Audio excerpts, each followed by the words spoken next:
প্রকৃতির অপার সৌন্দর্য উপভোগ করতে একদিনের ট্যুরে আজ তোমাদের নিয়ে যাব কলকাতার কাছে নতুন এক জায়গায়, যেখানে গেলে পাবে প্রাণবন্ত ফুলের মাঝে একটা অপূর্ব সুন্দর মন্দির, বিখ্যাত ম্যানগ্রোভস আর লঞ্চে মাতলা নদীতে ভেসে থাকার আনন্দ। একদিনের এই ট্যুরটা কিভাবে করবে, কোথায় খাবে, কিসে করে যাবে, কত খরচা হবে, কতক্ষণ সময় লাগবে, সমস্ত তথ্য দেব এই ভিডিওতে। তাই পুরো ভিডিওটা দেখতে থাকো আর আমার চ্যানেলটা অবশ্যই সাবস্ক্রাইব করে রাখো। তার কারণ হলো আমি এইরকম নতুন নতুন ঘোরার জায়গার উপরে ভিডিও বানিয়ে থাকি। তাহলে চলো ভিডিওটা শুরু থেকে শুরু করি। আমার যাত্রাটা শুরু করছি বাঘাযতীন স্টেশন থেকে, কারণ আমার বাড়ি হলো বাঘাযতীন স্টেশনের কাছে, সেই জন্য। তো তোমরা চাইলে এটা শিয়ালদা থেকেই শুরু করতে পারো। আমি আর উল্টো শিয়ালদা গেলাম না, কেননা আমার বাড়ির সামনে দিয়েই এই ট্রেনটা যাবে। তো এই ট্রেন ছাড়াও আরও কী কী ট্রেন যাবে সেটা আমি তোমাদের পরে বলে দিচ্ছি, দেখতে থাকো। এখন ট্রেন এসে গেছে, আমাকে উঠতে হবে।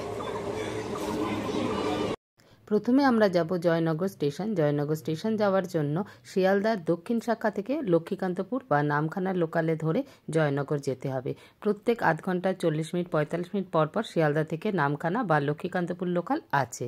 ট্রেনে সময় লাগবে 1 ঘন্টা 10-12 মিনিট পর্যন্ত, আর ভাড়া 15 টাকা। আজকে আমি শিয়ালদা থেকে 10:30টার লক্ষ্মীকান্তপুর লোকাল ধরেছি। পৌঁছে গেলাম জয়নগর স্টেশনে। ওই নাবালো ট্রেনটা আমাদের 1 নম্বর প্ল্যাটফর্মে। তো 1 নম্বর প্ল্যাটফর্মেই আমাদের একটু এগিয়ে গিয়ে অটো ধরতে হবে। তো চলো কিভাবে যাচ্ছি তোমাদেরকে দেখাচ্ছি। স্টেশন থেকেই আমরা এগিয়ে যাচ্ছি যেদিকে ট্রেনটা চলে গেল সেই দিকে। প্ল্যাটফর্মে মাঝামাঝি জায়গা থেকে বেরোনোর রাস্তা রয়েছে এই যে।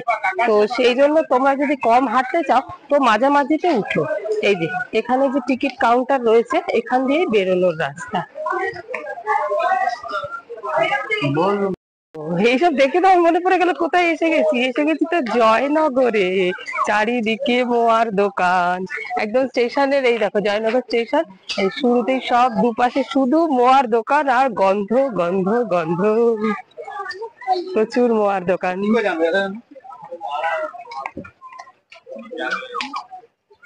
সামনেই রয়েছে প্রচুর টোটো, এগুলো কিন্তু যাবে না।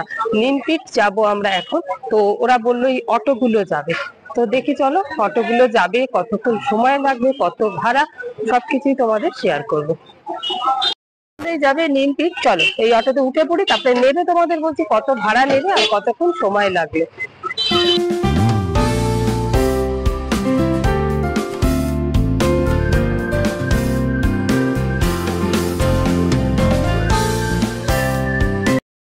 তো এই যে নিমপিট রামকৃষ্ণ আশ্রমে এখন যাব সবার প্রথমে, তাই জন্য এখানে চলে এলাম। আর আমরা যে অটোটা করে এলাম, অটোটাতে 15 টাকা ভাড়া নিল। 10 মিনিট মতো সময় লাগলো জয়নগর স্টেশন থেকে এই পর্যন্ত। তো চলো আশ্রমের ভেতরে যাই।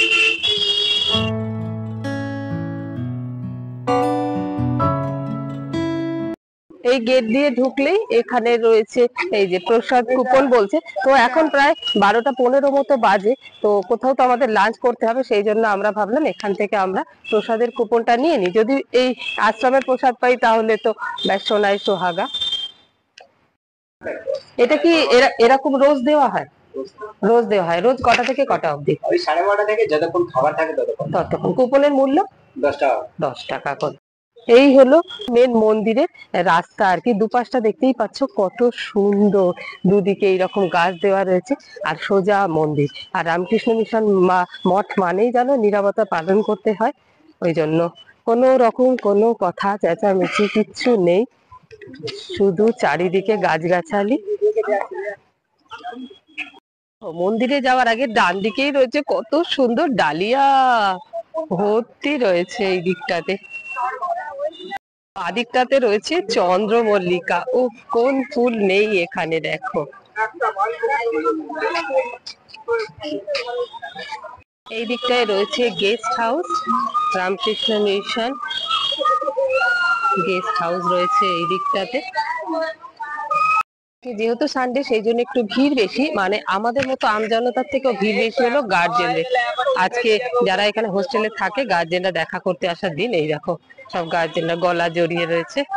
তো ওরাও বসে আছে, কখন গার্জেন আসবে, গার্জেনদের সাথে কথা বলছে। এই যে নিজের গার্জেন না এলেও অন্য গার্জেনের ফোন নিয়ে নিজের বাড়ির বাবা মাকে কথা বলে আর কি। এটা আমি একজনের থেকে জানতে পারলাম, মানে এখানে থাকে এরকম এক ছাত্র থেকে। মন্দিরের সামনেটা কি সুন্দর, এই ফুলগুলো হয়ে রয়েছে। আর ওইখানে একটা গাছ রয়েছে, খুব বড় বড় বেল হয়ে রয়েছে গাছে। দিকটা তো এরকম কালারিং ফুল দিয়ে সাজানো রয়েছে, আর এই ডান দিকটায় রয়েছে সাদা ফুল। দেখো, এই হলো মন্দির। মন্দিরটা তোমাদের বাইরে থেকেই দেখিয়ে দিচ্ছি, তার কারণ হলো কিন্তু মন্দিরের ভেতরে কোনো রকম ফটো ভিডিও মানা আছে। তো চলো ঘুরে এসে তোমাদের সাথে আবার কথা বলবো। এখানে জুতো খুলতে হবে, কত ভালো সিস্টেম দেখো। এখানে একটা চেয়ারও রেখে দিয়েছে, যাদের জুতো টুতো পরতে হবে বসে পড়তে পারবে। এইদিকে যে বিল্ডিংটা রয়েছে, এই বিল্ডিং এর নিচটাতেই বোধহয় ভোগ খাওয়ানো হবে। তো এই বিল্ডিংটার নাম হলো ভোগীলাল হরগোবিন্দ দাস ভবন, 1976 সালে তৈরি হয়েছে। তো এখানে দুদিকে আলাদা আলাদা লাইন, এইদিকে পুরুষদের লাইন আর এইদিকে হলো মহিলাদের লাইন। এখন 1টা বাজে, এখন ভোগ মানে যেখানে ভোগ গ্রহণ করা হবে সেই দরজা খোলা হলো। তো একে একে এখন সেখানে ঢোকানো হচ্ছে। বাইরে জুতো খুলে ব্যাগও বাইরে রেখে তবে ভোগের ঘরে ঢুকতে হবে। এই যে ঘরে ঢুকেই একদম সাজানো থালায় ভোগ প্রসাদ রয়েছে। এখানে রয়েছে ভাত, খিচুড়ি, শসা, আলুর দম আর বাঁধাকপির তরকারি, জল। তো এখানে কিন্তু সবার জন্যই টেবিল চেয়ারের ব্যবস্থা, মাটিতে কোনো রকম কোনো খাবার ব্যবস্থা নেই। আর এই দেখো এখানে স্বামীজি এসেছেন। তো স্বামীজি বলছেন কেউ খাবার শুরু করবেন না, আগে স্বামীজি ঠাকুরের নাম করবে, তারপরে খাওয়া শুরু করব। ঠাকুরের নাম হয়ে গেছে, খাওয়াও শুরু করে দিয়েছি সবাই। এবার এসে গেছে ছোলার ডাল আর একটা শাকের চচ্চড়ি মতো। এবার এসে গেল আলু ফুলকপির তরকারি। এখানে সবাই কিন্তু খুব যত্ন করে পরিবেশন করছেন। এবার এসে গেছে চাটনি, পায়েস আর কমলা ভোগ। খাবার শেষেও স্বামীজি এসে ঠাকুরের নাম করলেন, তারপরে আমরা উঠি। 33060446 হ্যাঁ, কি নাম লিখবো? নিমকিট আশ্রম। ঠিক আছে, এই নম্বরে ফোন করে গেস্ট হাউসের জন্য বুক করা যাবে। হ্যাঁ, যে সেদিন বুক করতে পারেন। বুক করতে পার হেড হিসাবে আমাদের ভাড়া ওখানে পার হেড পার ডে থাকা এবং খাওয়া নিয়ে 600 টাকা। ফোন করে বুক করলে প্রথমে এখানে আসতে হবে। হ্যাঁ, ফোন করে বুক করবেন। প্রথমে নিমকিটা আশ্রমে আসবেন, এসে দুপুরে এখানে 12:30টায় মায়ের মন্দির, আমাদের মন্দির বন্ধ হয়। বন্ধ হওয়ার পরে খাওয়া দাওয়া মন্দিরের অপোজিট সাইডে আমাদের ডাইনিং হল আছে, ওখানে বসে খাওয়ার ব্যবস্থা আছে। কুপন কাটতে হয়, সেটা হচ্ছে 10 টাকা। আচ্ছা, তারপরে খাওয়া দাওয়া করে তারপরে ওই আপনাদের যে গেস্ট হাউস আছে সেখানে যেতে হবে, তাই তো? ওখানে চলে যাবেন। এবার যদি আপনারা গাড়ি আনেন তাহলে গাড়িতে চলে যেতে পারেন, আর যদি না গাড়ি আনেন তাহলে এখান থেকে অটো রিজার্ভেশন করতে পারেন। সেটা হচ্ছে 400 টাকা নেয় রিজার্ভ। আপনাদের কৈখালি যেখানে থাকবেন, না স্টে করবেন, সেখানে নামিয়ে দেবে। আচ্ছা, এখানে যে একটা গেস্ট হাউস দেখলাম, সেটা কিসের জন্য? এখানে গেস্ট হাউসে ওটা হচ্ছে ওপরে অফিস আছে, আর দুপুরে যারা আসেন রেস্টের জন্য, কিছুক্ষণ ক্ষণকের জন্য রেস্ট। হ্যাঁ, সেই জন্য ঘর খুব বেশি না, যার সামান্য আছে 4-5টা মতন। ওখানে ঘর অ্যাভেলেবেল থাকলে আমাদের দেওয়া হবে। সেটার জন্য কোনো রকম চার্জ নেওয়া হয়? কোনো চার্জ দেবেন না। তো চলো, নিমপিট রামকৃষ্ণ মিশন তো ঘোরা হয়ে গেল। তো এখানে যে ভোগ প্রসাদ পাবো এটা কিন্তু আমরা ভেবেও আসিনি বা প্ল্যান করেও আসিনি, হঠাৎ করেই এটা হয়ে গেল। তো যাই হোক, যেটা হলো সেটা ভালোর জন্যই হলো। খাবারে আমাদের নাম লেখা ছিল, আজকে এখানে ভোগ প্রসাদ পাবো, সেটা পেয়ে গেলাম। কোথাও তো একটা লাঞ্চ করতেই হতো। তো আজকের জার্নি কিন্তু আমাদের এখানেই শেষ না, এখন আমরা যাব আরেকটা খুব সুন্দর জায়গায়। তো সাথে থাকো, সঙ্গে থাকো, চলো। এখানে যে অটোগুলো দাঁড়িয়ে আছে, এই অটোগুলো করে আমরা এখন যাবো হলো কৈখালি। তো কতটা রাস্তা, কত ভাড়া নেবে, সবকিছু তোমাদের যেতে যেতে বলছি, চলো। এখন আমরা নিমপিট থেকে কৈখালি যাচ্ছি। নিমপিট থেকে কৈখালির দূরত্ব 30 কিলোমিটার, সময় লাগবে 1 ঘন্টা অটোতে। এখানে অটো রিজার্ভ করেও যাওয়া যায়, সেক্ষেত্রে 400 টাকা ভাড়া পড়বে। আর আমরা শেয়ারে যাচ্ছি, পার হেড 100 টাকা করে। আমি নিমপিট রামকৃষ্ণ আশ্রম হয়ে এলাম, তাই তোমরা যদি চাও জয়নগর থেকেও ডাইরেক্ট কৈখালি যেতে পারো, সেক্ষেত্রেও ভাড়া সেম পড়বে। তোমরা যদি কেউ চাও তাহলে ব্রেক করে যেতে পারো, সেই ক্ষেত্রে ভাড়া একটু কম পড়বে। নিমপিট বা জয়নগর স্টেশন থেকে অটো এই পর্যন্ত নামিয়ে দেবে, 40 টাকা ভাড়া নেবে। এই জায়গাটার নাম হলো জামতলা। এবার এইখান থেকে একটুখানি হেঁটে যেতে হবে 600-700 মিটার মতো। এই যে একটু হেঁটে একটা ব্রিজ পার করতে হবে, তারপরে ব্রিজের ওপার থেকে আবার অটো বা টোটো পেয়ে যাবে। কৈখালি যাওয়ার ভাড়া পড়বে 25 টাকা। তাহলে টোটাল এই যে দেখো আমি এখন ব্রিজের ওপর দিয়ে যাচ্ছি, এই ব্রিজটা হেঁটে পার করতে হবে, তারপরে এইখান থেকে অটো টোটো পেয়ে যাবে, ভাড়া নেবে 25 টাকা। তাহলে টোটাল তোমাদের পড়বে 65 টাকা।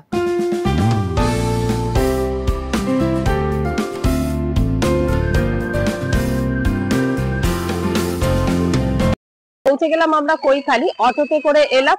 আর অটোটাকে আমরা দাঁড় করিয়ে রেখেছি, কেননা ফিরবো, নাহলে এখানে একা বা দুজন এলে খুব অসুবিধা হয়, যতক্ষণ না ভর্তি হবে রিজার্ভ হবে অটো যেতে চায় না। তো যাই হোক, অটোটাতে ফিরবো। তো চলে এসেছি এখন কৈখালি। তো চলো কৈখালি এখানে কি কি আছে তোমাদের ঘুরে দেখাই। কৈখালিতেও কিন্তু এখানে রয়েছে একটা রামকৃষ্ণ মিশন, সেটা একটু চলো তোমাদের সাথে শেয়ার করে দিই।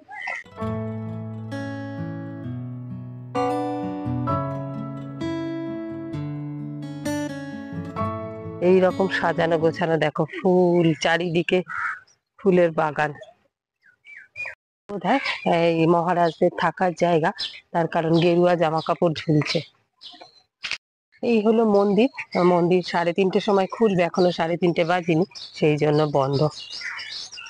মন্দিরের সামনে দেখো যেই ফুল গাছগুলো তোমাদের নিমপিটে দেখালাম, সেম ফুল গাছ, কি ভালো লাগছে দুদিকেই। দেখো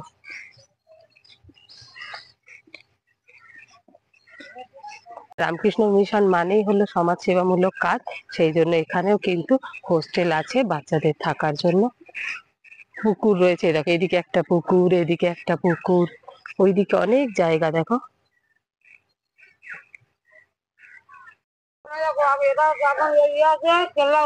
আচ্ছা, সুন্দরবন। তো এই যে সুন্দরবনে এসে গেছি, সেই জন্য এইখানে রয়েছে সব ম্যানগ্রোভস এর জঙ্গল। আর এই যে জল, যখন ওই যে জল বাড়ে কমে তখন বোধহয় জল চলে আসে, এখন জল জলে দেখছি, কিন্তু এখন জলটা নেই, নেমে গেছে, আবার হয়তো আসবে। কিছু দেখে নিলাম, বাট মাতলার সৌন্দর্যই আলাদা, বিশাল। দেখো হ্যাঁ, এ মাথা ও মাথা দেখা যাচ্ছে না, বিশাল। এইখানটাতে একটু ঢুকেছে, ওই লঞ্চ গুলো আসবে যাবে বলে বোধহয়, ওই দিকটা নিয়ে যাবো, দাঁড়াও, তার আগে দেখাই। এ মাথা ও মাথা দেখা যাচ্ছে না, সমুদ্রের মতো। দেখো ওই দূরে তোমরা দেখতে পাচ্ছ কিনা জানি না, আমি তো খালি চোখে দেখতে পাচ্ছি পাখিগুলো উড়ছে। ওই যে লঞ্চে করে গেলে সেই পাখির খাবার দিলে পাখিগুলো আসে না খেতে, সেই পাখিগুলো কিন্তু এখানেও উড়ছে। তো এই হলো লঞ্চ ঘাট। এই লঞ্চটা কোথায় যাচ্ছে, কত ভাড়া, কতক্ষণ সময় লাগবে, সবকিছুই জেনে নেবো। চলো ওনাদের থেকে, যারা এটাকে কন্ট্রোল করে। আর এই দেখো কত নৌকা, এগুলো কিন্তু সব মাছ ধরার। এইগুলো চলে যাচ্ছে, দেখো লঞ্চটা চলে গেল। আচ্ছা, এটা কোথায় যাচ্ছে? এখান থেকে রিজার্ভ করে ঝড়খালি যাওয়া হচ্ছে। ঝড়খালি ব্যাঘ্র প্রকল্প আছে, ব্যাঘ্র প্রকল্প হচ্ছে, বাঘ আছে, কুমির আছে, আর অনেক পাখি বস্ত্র আছে, বা বানরও আছে। ওটা 2.5 ঘন্টা ট্যুর, 2.5 ঘন্টা। একটা ছোট বোট আছে 1450 টাকা, ওর থেকে বড় বোট নিলে 1750 আছে, 2050 আছে, 2750 আছে, 3250 আছে। আর যদি সুন্দরবন ট্যুর করেন তাহলে আমাদেরকে ফোন নম্বরে যোগাযোগ করতে হবে, এখান থেকে সুন্দরবন ট্যুর। সুন্দরবন কত দিনে? একদিন আছে, 2 দিন, 3 দিন, যেটা আপনাদের উপর ছাড়িয়ে হবে। তো সেটা কি এইখানে এসে তো আমাকে তারপরে লঞ্চ ধরতে হবে? না, আমরা নাম্বার দিয়ে দেবো, সেই নাম্বারে কন্ট্যাক্ট করলে হয়ে যাবে। মানে কোথা থেকে আমাকে লঞ্চে উঠতে হবে? এই কৈখালি আশ্রম থেকে নন্দগঞ্জ। সেটাই বলছি, কৈখালি আশ্রম থেকেই উঠতে হবে লঞ্চে। আচ্ছা, সেটা কদিনের ট্যুর হবে? আপনি একদিনে হলে একদিন হবে, 3 দিন হলে 3 দিন, 4 দিন, যেরকমই বলবেন সেরকমই পাবেন। আর এই যে এখানে লঞ্চগুলো রিজার্ভ করতে হবে, তার ভাড়া? তার ভাড়া ওই আপনার এই চারিয়ে দেওয়া আছে সাইনবোর্ড, ওই সাইনবোর্ড ওই ভাড়া যেতে পারে। আর 2-1 জন যদি এমনি লোকাল ঘুরতে চায়, এরকম কোনো ব্যবস্থা? ব্যবস্থা বলতে এবার হয়তো একটা গ্রুপ আসলো, সেই গ্রুপের সাথে আমাদের লোক কম আছে, তার সাথে অ্যাড হয়ে চলে যেতে হবে। 2-1 জন এলে ঘোরার কোনো চান্স? না না, আমাদের সম্পূর্ণ একটা রিজার্ভ করে করতে হবে। আর এমনি এখানে লোকাল লোকেরা পারাপার করে? পাড়াপাড়ে একটা সার্ভিস আর ফেরি সার্ভিস আছে। সেটা কোথা থেকে ছাড়ে? এই এখান থেকে, এই জেটি থেকে ছাড়ে, সামনে একটা দেউলবাড়ি গ্রাম আছে, ওটা পার হেড হচ্ছে আপনার ওই 30 টাকা করে আপ ডাউন। সেটা কতক্ষণে? ওটা 15 মিনিট মতো। মানে এপার থেকে ওপার যাবে 15 মিনিট, আবার ওপার থেকে 10-20 মিনিট করে লাগে। Thank you. হ্যাঁ, ফোন নাম্বারটা একটু বলে দিন। 7679705343, নাম? তাপস দাস। Thank you. লঞ্চঘাটে প্রচুর এরকম দোকান আছে খাবার জন্য, চাইলে নিতে পারো। আর এরকম সুন্দর পাটটা বাঁধানো রয়েছে, এইভাবে হেঁটে হেঁটে মাতলার ধার দিয়ে যতদূর ইচ্ছে যেতে পারো। কি ভালো লাগছে, পুরো পার বাঁধানো রয়েছে। আর এখানে এই যে টয়লেটও রয়েছে, এখানে চাইলে তোমরা এটা ইউজ করতে পারো। আর এই রকম পার বাঁধানো রয়েছে, মাতলার পার দিয়ে হেঁটে যেতে পারো। কি ভালো লাগছে। আর ওই দেখো, ওইটা মাছের বোট, তো ওইখানটাই যত পাখিগুলো ঘুরঘুর ঘুরঘুর করছে। আর চারিদিকে কিন্তু ম্যানগ্রোভ, যেটা সুন্দরবনে পাওয়া যায়। যেটা সুন্দরবন কেন, এটাই তো সুন্দরবন। আমি ভাবতেই পারছি না যে এত তাড়াতাড়ি এত কাছে সুন্দরবনে আমি চলে এলাম। পাশে এরকম সব বসার জায়গা তৈরি হচ্ছে, দেখো সব জায়গারই উন্নতি হচ্ছে, এখানেরও। এই দেখো পাখিগুলো,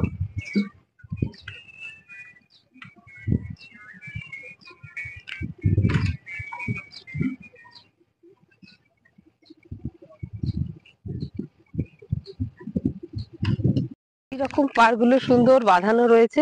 এই জায়গাটা আবার দেখো সিঁড়ি করাও রয়েছে, যদি মন চায় একটুখানি নামতেও পারো। তো এইরকম পার বাঁধানো রয়েছে, কত দূর যেতে চাও চলে যাও। বেশ ভালো লাগছে, ম্যানগ্রোভের একদম পাশ দিয়ে, মাতলা নদীর ধার দিয়ে। আয় হায়, যত দূর দেখছো যাওয়া যাবে। এই দেখো, এই নৌকাটা মনে হচ্ছে মাছ ধরে এলো বা মাছ ধরতে যাবে বলে একটু পার থেকে লোকজনকে নিয়ে নিচ্ছে। কি কেমন লাগছে জায়গাটা, কি সুন্দর না? আমার তো ভীষণ ভালো লাগছে। দেখো, এগুলো সব মাছ ধরার বোট। কি ভালো লাগছে আমার, যে কি বলবো, মানে অনেকক্ষণ কাটাতে পারলেও কম মনে হবে।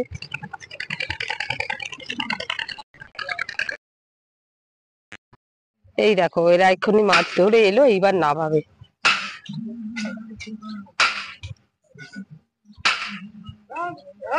তোমরা তো শুনলেই, যদি ওরকম রিজার্ভ করে না আসো, আমার মতো যদি কিছুক্ষণের সময়ের জন্য আসো, তাহলে এখানে কিন্তু লোকাল বোটও আছে, যারা মানে লোকাল লোকরা যে এপার ওপার করে, ওই জায়গাটা থেকেই ছাড়বে। ওই পাশটা বললো ওটা কিন্তু খুব ভালো, মাতলার মাঝখান দিয়ে একদম নিয়ে যাবে। এই যে ম্যানগ্রোভ গুলো দেখছো, ওই পারটা দেউলবাড়ি বলে একটা গ্রাম আছে, সেইখান থেকে এপারে আসে, এপার থেকে ওপারে যায় আর কি। 30 টাকা করে যাওয়া আসা নেবে বোধহয়, 10-15 মিনিট সময় লাগবে। তো আমি ভেবেছিলাম ওই রকম একটুখানি চড়বো, কিন্তু এখনো তো কেউ আসেনি। ওই যে দুঃখ করছিলাম, কপাল ভালো, পেয়ে গেছি, একটা বোট এসে গেছে। কি ভালো, এটা ওই দেউলবাড়ি ওপারে যাবে, তাও আবার বললো একদম মাতলার মাঝখান দিয়ে যাবে, যেটা খুব ভাবে চাইছিলাম। আর তারপরে আবার ঘুরিয়েও আনবে, ঘোরা হয়ে যাবে। চলে,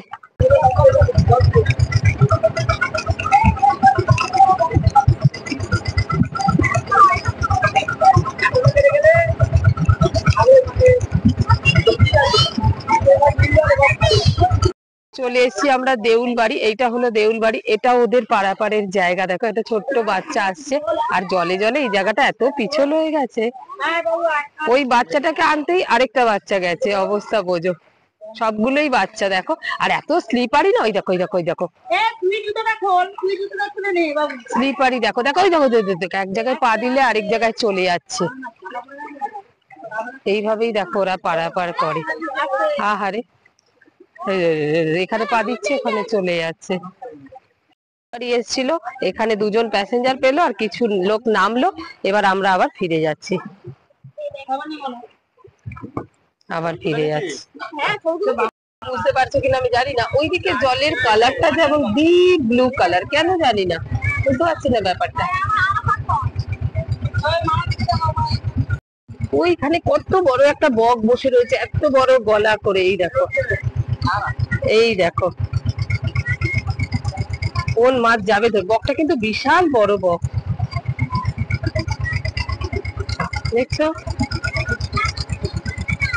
পুরো মাতলার মাঝখানে, একুল ওকুল দেখা যাচ্ছে না। দেখো,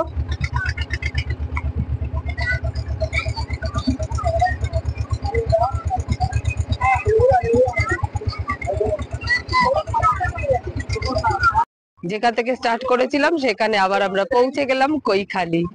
আর এই যে বড় বড় লঞ্চ গুলো দেখছো, তখন উনি এইটারই কথা বলছিলেন, ওই যে বুক করে আর কি ঘোরার জন্য। তার জন্য এরকম টেবিল চেয়ার রয়েছে। এইগুলো ইয়েতে সুন্দরবনেও দেয়, এগুলো নিচে কিন্তু বেড আছে। এই লঞ্চগুলো সুন্দরবনে যাওয়ার জন্যই ঠিক আছে, নিচে বেড আছে, ওপরে খাওয়ার জন্য চেয়ার টেবিল রয়েছে।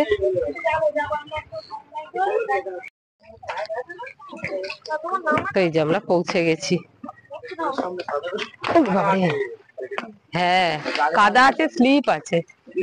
তো 30 টাকা করে পার হেড নিল, ওপারে নিয়ে গেল আবার নিয়ে এলো। তো আমাদের দুজনে 60 টাকা নিয়েছে। আমার তো খুব আনন্দ লাগছে, আমার মনের ইচ্ছাটা পূরণ হয়ে গেল। তখন থেকে এসে ভাবছিলাম যে এসেছি একটু চড়তে পারবো না, এমনিতে তো বললো যে অনেক লোকজন দরকার, আমি বলছিলাম একটু এপার ওপার করবো, তাতে যদি হয়ে যায়, সময়টাও কম লাগলো, পয়সাটাও কম লাগলো, ঘোরার শখটাও পূরণ হলো। তো তোমরা এলে কিন্তু যদি অল্প সময়ের জন্য আসে এইটা চেষ্টা করো, আর বেশি সময়ের জন্য, বেশি লোক এলে এই বড় বড় লঞ্চগুলো ট্রাই করো। চলো, হলো কৈখালী পর্যটক আবাস। এইটা যেটা রামকৃষ্ণ মিশন থেকে পরিচালনা করা হয়, একদম মাতলার ধারে। দেখতেই পাচ্ছ এই যে মাতলা, আর এই যে সব ম্যানগ্রোভস। তো যখন জল বাড়ে তখন কিন্তু এই অবধি জল চলে আসে, মানে তোমরা ঘর থেকে এখানে মাতলা দেখতে পাবে। এই যে এইগুলো সব ঘর রয়েছে। তো এটা তো জেনেই গেলে 600 টাকা করে বুক করতে হয়, ওই নাম্বারে ফোন করে তোমরা বুক করতে পারো। একটু ভেতরটা দেখিয়ে দিই। এই হলো সিঁড়ি, এই হলো ক্যান্টিন। বিকেল হয়ে গেছে, এখন বোধহয় বিকেলে সবার চা বিস্কুট এখানে রাখা রয়েছে। এই হলো খাবার ঘর, সব জায়গায় কিন্তু চেয়ার টেবিলের ব্যবস্থা রয়েছে। আর এইগুলো হলো সব রুম। এবার রুমগুলো একটাও খালি নেই যে আমি তোমাদের সাথে শেয়ার করব। এইগুলো সব রুম, তবে এক একটা রুমে কিন্তু দুজন করে থাকতে পারবে। একটাও রুম খালি নেই বলে আমি তোমাদের সাথে রুমগুলো শেয়ার করতে পারলাম না। এক একটা রুমে দুজন করে থাকতে পারবে, মানে 2 শেয়ারিং রুম রয়েছে। সেই হিসেবে পার হেড 600 টাকা করে। খাওয়া থাকা শুনেই নিয়েছো সবকিছু। গাড়ি নিয়ে এলেও কোনো রকম অসুবিধে নেই। এই দেখো, গাড়ি রাখারও কিন্তু প্রচুর জায়গা আছে এখানে। এখানকারই স্থানীয় লোকেরা কদবেল, কামরাঙা, পেয়ারা এইভাবে মেখে বিক্রি করছে। তো এইসব দেখে তো একটু জিভে জল চলে এলো, তাই জন্য আমিও একটু নিয়ে নিচ্ছি কদবেল মাখা। আমাদের আজকের মতো ঘোরা শেষ, আমরা এখন ফিরে যাচ্ছি কলকাতা। প্রথমেই বলেছিলাম এটা একদিনের ট্যুর। আজকে সকাল 10:30টায় শিয়ালদা থেকে লক্ষ্মীকান্তপুর লোকাল ধরে আমরা এসেছিলাম জয়নগর স্টেশন। এখন আমরা জয়নগর স্টেশন থেকে 5:30টার ট্রেনটা ধরবো। আগেই বলেছিলাম অটোকে আমি দাঁড় করিয়ে রেখেছি, তো সেই অটোটাই আমাদের এখন জয়নগর স্টেশন ছেড়ে দেবে। আবারও পার হেড 100 টাকা করে নেবে। যে অটোতে করে আজকে আমরা ঘুরলাম সেই অটো দাদার নাম্বারটা আমি স্ক্রিনে দিয়ে দিচ্ছি, তোমরা চাইলে কন্ট্যাক্ট করে নিতে পারো। দাদা কিন্তু ভীষণ ভালো, রাস্তায় আস্তে আস্তে অনেক কিছু স্পট আমাদের দেখাতে দেখাতে এনেছেন। তাহলে আজকের মতো এইটুকুই, দেখা হচ্ছে অন্য কোনো ভিডিওতে। ততক্ষণের জন্য বাই বাই।